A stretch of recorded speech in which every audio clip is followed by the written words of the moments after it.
Welcome back. Well, a new poll just out indicates a majority of Americans think the First Amendment is outdated and leaves too much room for hate speech. In fact, 51% of Americans think the First Amendment should be rewritten.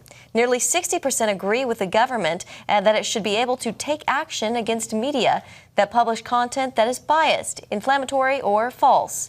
25% think jail time is a suitable punishment for hate speech. The survey was done by the Campaign for Free Speech and its executive director, Bob Lystad, who joins us now to break it all down. Bob, good to have you. Thanks for being here. Thank you very much for having me, Jenna and Eric. Just looking at these results in general, are they more of a cause for concern or a call to action or both? Both.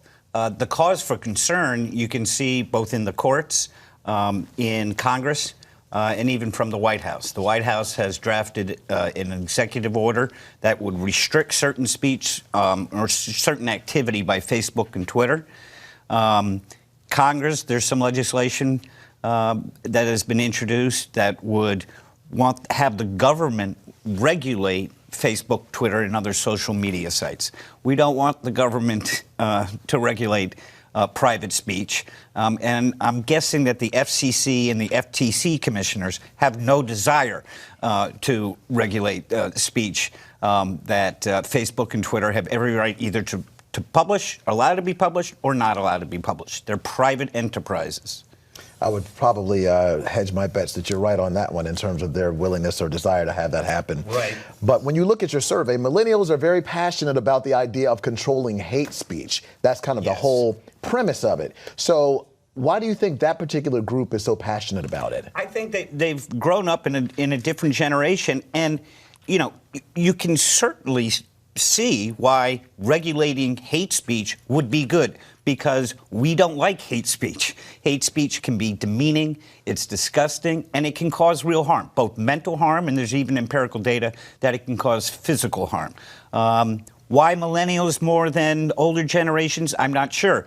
You know, I grew up in the generation of sticks and stones may break my bones, but words will never hurt me. Well, I think there actually is more data that words do hurt. But, again, we don't want the government to be determining what kind of speech may or may not be uttered. It's that gentle balance. Yeah, you know, when the forefathers, when they wrote the Constitution, you know, of course, they couldn't anticipate social media, instant messages, you know, podcasts, everything that we have today. Sure. Does the First Amendment need to be updated?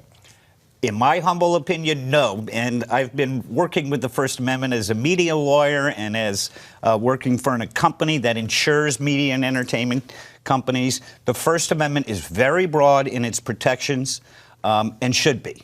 So my humble opinion, we should not be rewriting the First Amendment, because if you do, what's the first thing that's going to be done? They're going to start putting restrictions on speech. And we don't want restrictions on speech. Everybody should be able to say what they want to say, even if it's racist and demeaning. But there are consequences for that kind of speech. There are societal consequences. But we don't want to be throwing people in jail for certain things. There was just a law introduced in the state of Massachusetts that would prohibit the use of the B word that rhymes with witch. Okay, you know what happens if you prohibit or throw people in jail, as this legislation would? The entire cast of the TV show Friends goes to jail. Joey, Ross, Phoebe, Monica, they're all going to jail. Yeah, Bob, we have to leave it there, but thank you so much. Great insights. Jenna, Eric, thank you very much. Appreciate it.